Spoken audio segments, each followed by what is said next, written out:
પૌરાણિક કથા અનુસાર ભગવાન શ્રી કૃષ્ણ અને ગોપીજનો ગોપી તળાવના કાંઠે ભવ્ય રાસ યોજાયો. તેથી આ સ્થાન ગોપી તળાવ તરીકે ઓળખાય છે અને ત્યાંની રેતીને ગોપીચંદન તરીકે કહેવાય છે. ગોપી તળાવ આવો તો અહીંયાથી ગોપીચંદન લેવાનું ભૂલશો નહીં. હવે તમને દર્શન કરાવું શ્રી કૃષ્ણ ભગવાનના. આ છે દ્વારિકાધીશ અને રૂકમણી દેવીનું મંદિર અને આ છે ગોપીનાથ મંદિર. નાગેશ્વર જ્યોતિર્લિંગ દ્વારકામાં આવેલું શિવનું 12 જ્યોતિર્લિંગમાંથી 10મું જ્યોતિર્લિંગ છે. આ જ્યોતિર્લિંગ દ્વારકાથી લગભગ 15થી 18 કિલોમીટર દૂર આવેલું છે. આ જ્યોતિર્લિંગની બાજુમાં વિશાળ પ્રતિમા છે. તે 80 ફીટની ઊંચી પ્રતિમા છે. આ જ્યોતિર્લિંગના દર્શન કરવાથી બધા પાપો અને ભયથી મુક્તિ મળે છે.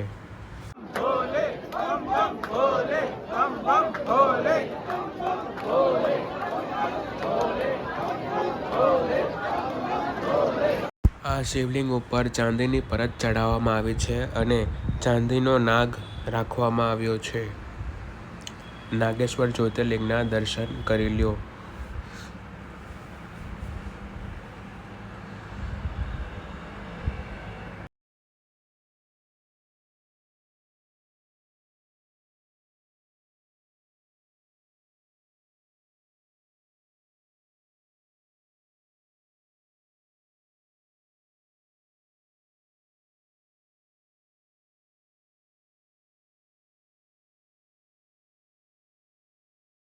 ત્યારબાદ અમે આવી ગયા હતા શિવરાજપુર દ્વારકા. અહીંનો નજારો ખૂબ સુંદર હતો. ત્યાંની લહેરો અને ત્યાંની બોટ જોવાની ખૂબ મજા આવતી હતી અને અમારા મિત્રો ફોટો પાડી રહ્યા હતા. નિલેશભાઈ ફોનમાં જોઈ રહ્યા હતા અને જુઓ દ્વારકા નગરીમાં શિવરાજપુરનો નજારો. સનસેટ થોડી જ વારમાં થવા જઈ રહ્યો છે. તે પણ હું તમને બતાવીશ, તો બ્લોગમાં બન્યા રહેજો. શિવરાજપુર બીચમાં ફોટા પાડવાની કંઈક અલગ મજા છે.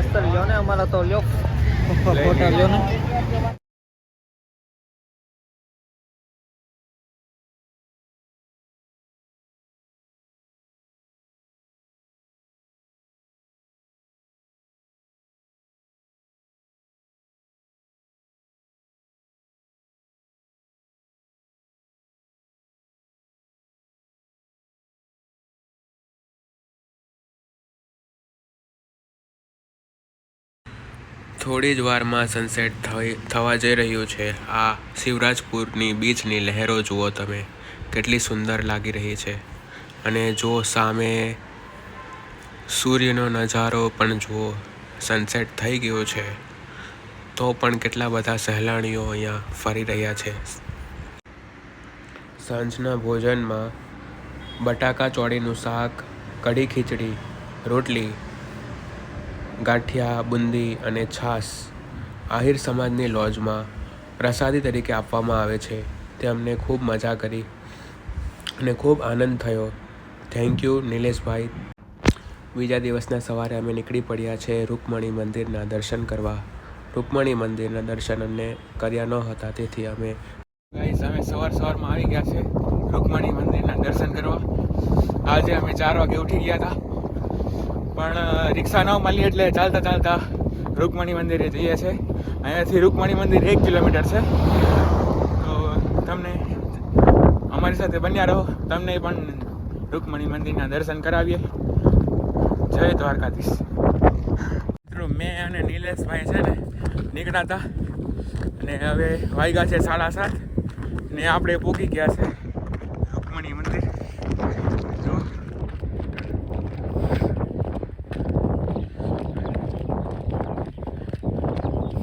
દ્વારકાધીશની કૃપાથી અમે પહોંચી ગયા છે રૂકમણી મંદિર. હાલતા હાલતા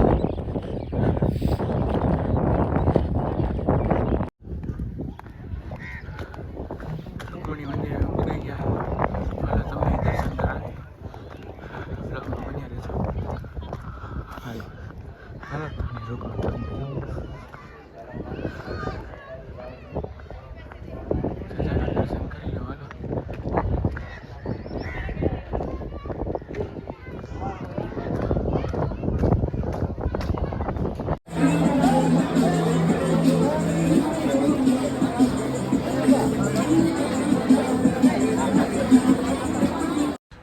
રૂકમણી મંદિરના દર્શન કર્યા બાદ અમે આવી ગયા હતા ફરી દ્વારકાધીશ મંદિરે, પણ ત્યાં અમને જોવા મળી છે 52 ગજની ધજા વાજતે ગાજે થઈ રહી હતી.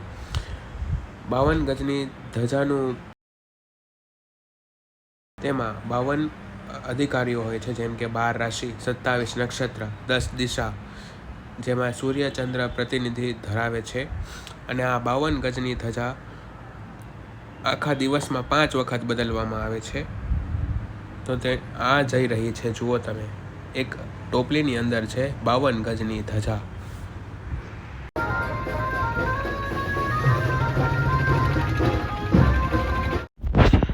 હવે ફરી આવી ગયા છે ગોમતી ઘાટે પક્ષીઓ જોવા માટે. આ પક્ષીઓ છે જર્મનીથી આવે છે. શિયાળાની ઋતુમાં જ અહીંયા જોવા મળે છે. આ પક્ષી ખૂબ જર્મનીના ખૂબ વિખ્યાત પક્ષીઓ છે, જે માત્ર જર્મનીથી આવે છે અને અહીં આવીને રહે છે. કેટલા સુંદર પક્ષીઓ છે, જુઓ.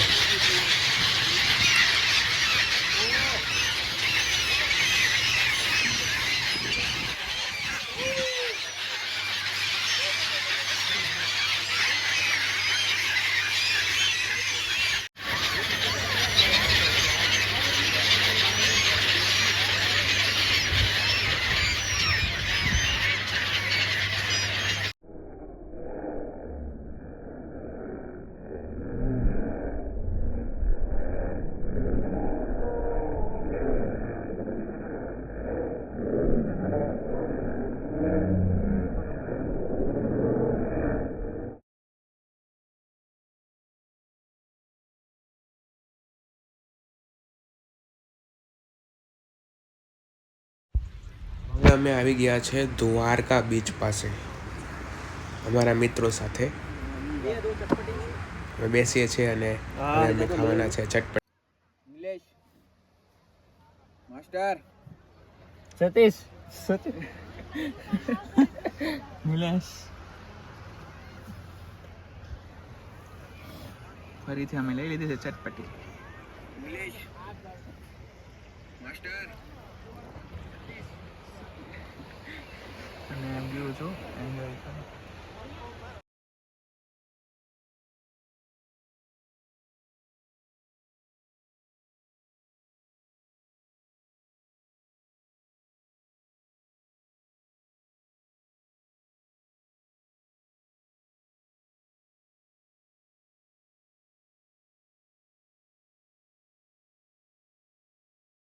લાસ્ટ ટાઈમ હવે તમે દ્વારકાધીશના દર્શન કરી લો.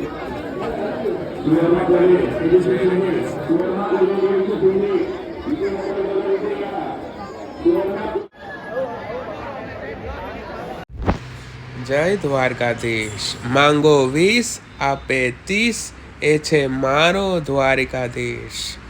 બોલો દ્વારિકાધીશની જય. રાધે રાધે.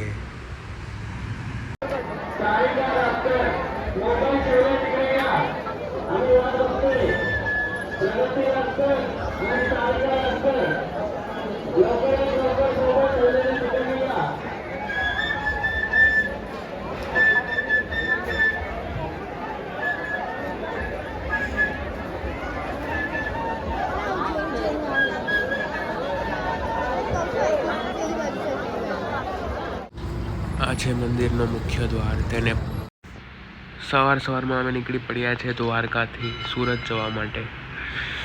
મન તો નથી થતું, પણ હવે સુરત જવું પડે છે. અહીંયા અમે 2 દિવસ રોકાયા.